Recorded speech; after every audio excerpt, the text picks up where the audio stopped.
δημιουργήθηκε μετά από μια μεγάλη ανάγκη και απέτηση γονιών, των οποίων τα παιδιά τους είναι εξαιρετικά δύσκολα περιστατικά, δηλαδή είναι άτομα που έχουν πολλαπλά προβλήματα και δεν γίνονταν αποδεκτά σε οποιαδήποτε άλλη δομή. Το Ιασόνιο δημιουργήθηκε μετά από δική μου πρωτοβουλία, γιατί όταν ο Ιάσονας αποφοίτησε από το ειδικό σχολείο μετά τα 21, βρέθηκα προεκπλήξεως και δεν τον εδέχεται καμία άλλη δομή στη Λάρνακα, γιατί ήταν σοβαρό περιστατικό. Εξαναγκάστηκα και άφησα και τη δουλειά μου, γιατί δεν είχα ποιος να μου φροντίζει τον Ιάσονα. Είχαμε ιδιωτικό νηπιαγωγείο και το εκκλείσαμε για αυτόν τον λόγο. Άρα μπήκα και στην ανεργία από πολύ νωρίς.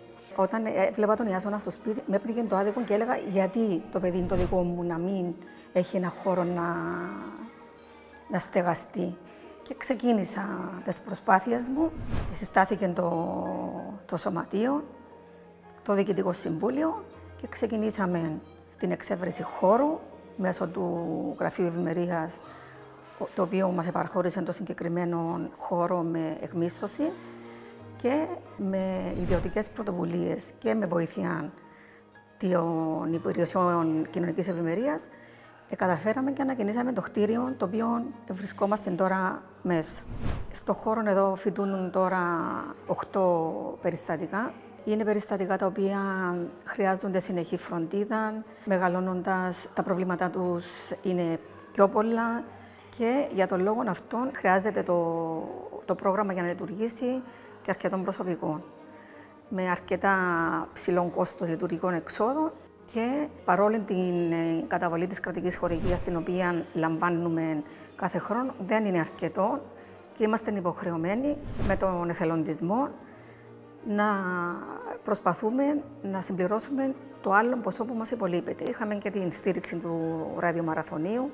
Ήδη πέρσι μας έχει παραχωρηθεί έναν ποσό και συμπληρώθηκε και με άλλες χορηγίες και αγοράστηκε καινούριο λεωφορείο. Ο ραδιομαραθώνιος είναι πάντα δίπλα μας, οπότε ζητήσουμε βοήθεια. Θέλω να σταθώ στο θέμα της 24ωρης φροντίδας. Είναι ότι πρέπει το κράτος να αντιληφθεί ότι οι γονείς φεύγουν. Αυτή τη στιγμή στο Ιασόνα έχουμε 3 άτομα τα οποία είναι ορφανά.